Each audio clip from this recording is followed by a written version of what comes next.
Hi friends, అందరూ ఎలా ఉన్నారు? నేనైతే చాలా బాగున్నానండి. స్ట్రాబెర్రీ ఫ్లేవర్ది విక్ఫీల్డ్ వారిది జెల్లీ చేద్దామని చూస్తున్నానండి. ఇది చూసారా, ఒక బౌల్లో 1 కప్ ఆఫ్ వాటర్ని మనం హీట్ చేసుకోవాలి.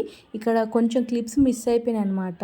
మనం ఆ బౌల్లో వాటర్ వేయడంగానే ఇంకొక దాంట్లో మనం ఇదేదైతే ఉంది కదా జెల్లీ పౌడర్, అదంతా కలుపుకొని బౌల్లో వేడి నీళ్ళలో వేసి ఒక 2 మినిట్స్ ఉంచేయాలండి. తర్వాత బౌల్లోకి వేసేసుకొని దాన్ని కొంతసేపు పక్కకు పెట్టేస్తే చల్లగా ఇలా గడ్డలాగా తయారవుతుంది. దీన్ని వేరే ఒక ప్లేట్లో మనం తిప్పేసుకున్నాం అనుకోండి, మొత్తం కూడా వచ్చేస్తుంది అనమాట జెల్లీలాగా. చూసారు ఎంత బాగుందో జెల్లీ. అసలు ఫస్ట్ టైం అనమాట ఇట్లా చేస్తుంది.